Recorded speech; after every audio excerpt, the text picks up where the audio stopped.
There is a good and a bad way to cope with the problems in your life. Quite possibly, you may be investing yourself into these coping mechanisms, not knowing that they are actually causing detriments to your mental wellness. To find out more, stay tuned here with the detail, Ramon Phipps.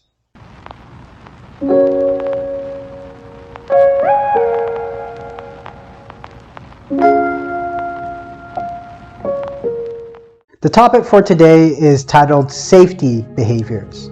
Safety behaviors are an effort for us to cope, which is simply to handle, manage, and persevere through a stressful situation. Now, in the field of mental health, we generally like to utilize the terms adaptive coping and maladaptive coping to better highlight the overall healthy nature of our efforts. What a safety behavior is, it's an effort for us to pursue certain actions that we deem as safe or comfortable in order to help reduce anxiety and stress.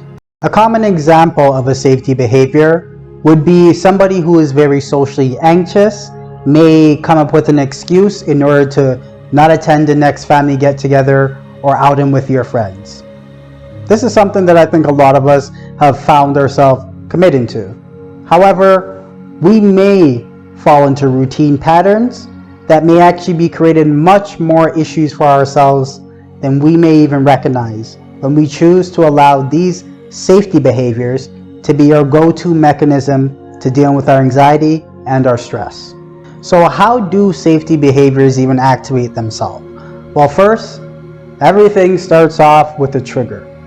A trigger is a sensitive stimulus that you personalize to be a threatening or stressful situation for you. Triggers could literally be anything, but everyone's triggers are going to be different, and heck, even the same trigger comes from different root causes. For example, that social scenario again, if I'm a socially anxious individual, my social anxiety may be triggered from issues of self-esteem, from past circumstances of me being abused or witnessing a traumatic or violent event in a social setting in comparison to someone else's who might just have a fear towards judgment or invalidation in that particular social setting. All anxiety starts from a triggering situation. From here, the body and the mind starts to go through its mental experiences, which could showcase as physiological symptoms of stress and anxiety.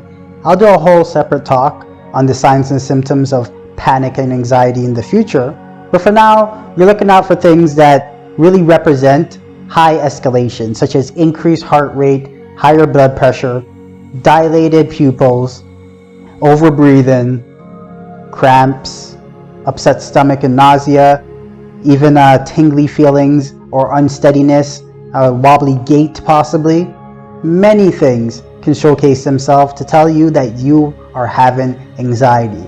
But a very big one, away from the physiological symptoms, are going to be what happens with the mind.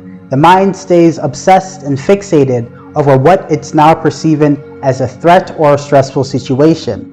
It then dilates into this, creating these catastrophized thinking patterns, making it hard to view any other perspective. And with this focus, tunnel vision, train-like mentality, we'll find ourselves only increasing our anxiety. Think of this as a building block. The more and more you think about it, the higher the stress stacks itself. And when we are ruminating, when we are obsessing, when we are just dialed into the catastrophe, sometimes it may be hard for us to break. Now, if we so happen to be in a position where we have poor emotional coping capabilities, then, of course, we'll engage in the safety behavior. And while this safety behavior may grant us short-term relief, we create long-term problems for our mind. Because our mind now learns that this behavior, whatever it may be, such as calling in and saying, I'm not going to come to this family function because I have an appointment that day, knowing good and well that we are not going anywhere, our mind becomes very accustomed to allowing these defenses to start to define its reaction, or more so response, to stressful situations. So basically, every time we feel stress and we pursue a maladaptive safety behavior, our mind is now only creating another pathway in our brain for us to want to continue that same behavior. Do it over and over and over again, and it becomes habit, routines, and patterns that you are building your overall perspective of the world and your capabilities on. Your mind feels that your safety behaviors are then justified, which then makes it a lot more difficult for us to try something different. There are in fact two different types of safety behaviors, and the words maladaptive and adaptive are going to make a little bit more sense because they very much are synonymous with these two terms I'm about to showcase.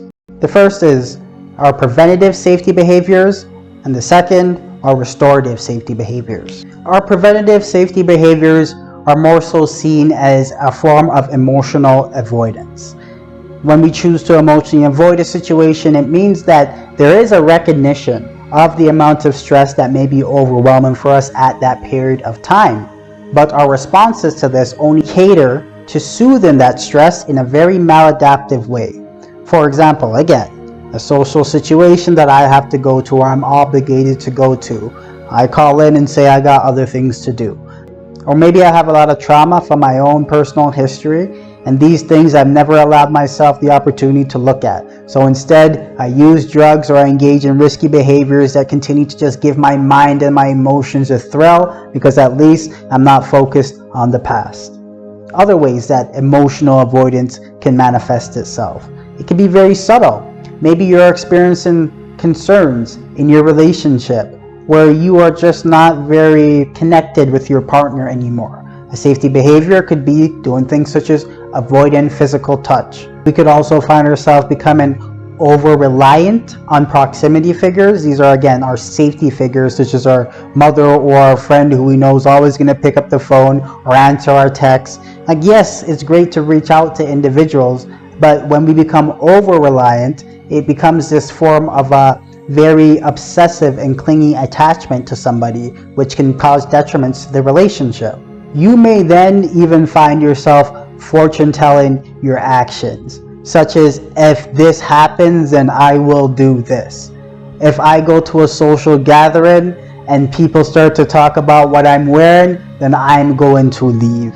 If I do this public presentation and I trip up on a couple words, then I am going to walk away. If I go to this job interview and the interviewer gives me a nasty look, I'm just gonna go back to my car. We start to predispose ourselves to these emotional reactions that have nothing to do with the reality of a situation, but only our expectations of how we are going to be harmed in that scenario that we spin in our mind.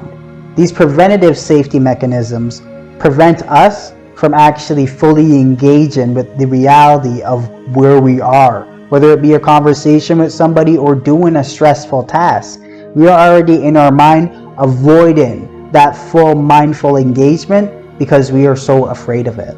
Restorative safety behaviors actually help us reduce our anxieties while we are partaking in that stressful experience. The difference here from the preventative safety behaviors are that we are allowing ourselves to recognize and know that there is going to be stress in our life. And if you've seen any of the videos on this channel, you know that I'm a huge advocate for putting yourself in uncomfortable situations so that we give ourselves opportunities to grow. Because when we are practicing restorative safety behaviors, it means that we're allowing ourselves to enter the fire, to sit there in distress, to sit there with our de-stress, and allow ourselves to utilize different techniques and skill sets to retrain our mind to respond to the stress differently.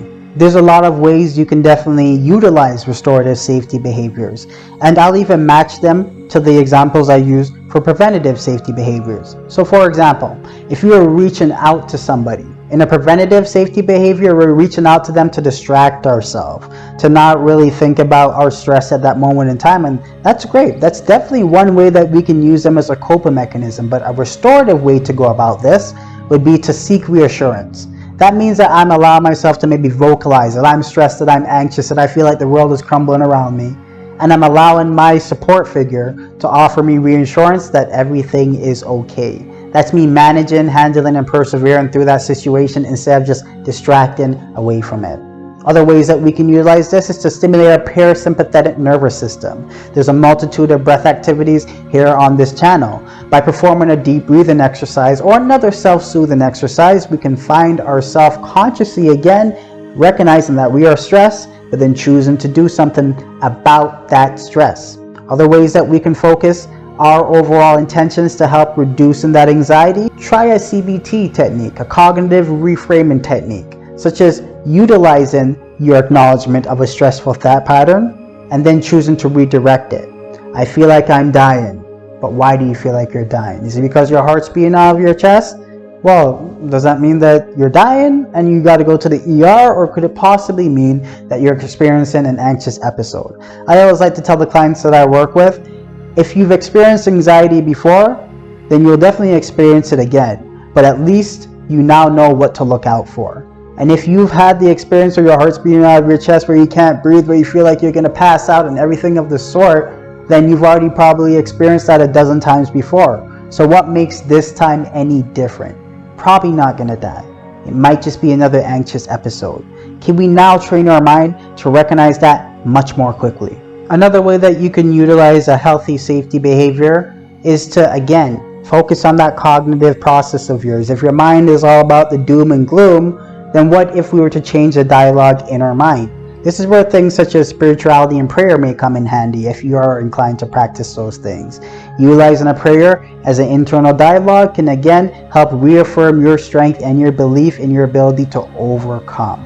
Some people like to use basic mantras or even phrases. Heck, take and use the phrase, stay mindful. Repeat that to yourself 10 times if you're experiencing high anxiety and you just want to run away from a situation. Stay mindful. Stay mindful, stay here, or other self-affirming beliefs such as you are strong, you are capable, you will make it through this. Again, training our mind to capture that internal dialogue and control it towards where we want to direct it.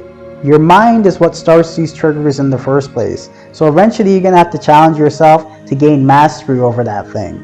Now, in committing to maladaptive safety mechanisms, you're never going to gain mastery over the mind. You're only running away from what makes you afraid. But in choosing to be more restorative in your approach, you're allowing yourself to sit there in the fear, sit there in the anxiety, sit there in the heightened state of stress, and make the conscious intention to work through it. There's a huge difference here. The word safety may seem like an all-encompassing, good-natured idea, but really and truly, it's only subjective in the overall benefit that it gives us. Somebody can be smashing themselves full of drugs and consider that to be a safety behavior when it is not. It is not anything that is helping you, it's only destroying you. So now, knowing the difference between a maladaptive and an adaptive coping strategy, question is, with this information, are you going to make the change in the way that you choose to cope? This has been Ramon Phipps with The Detail. Stay mindful.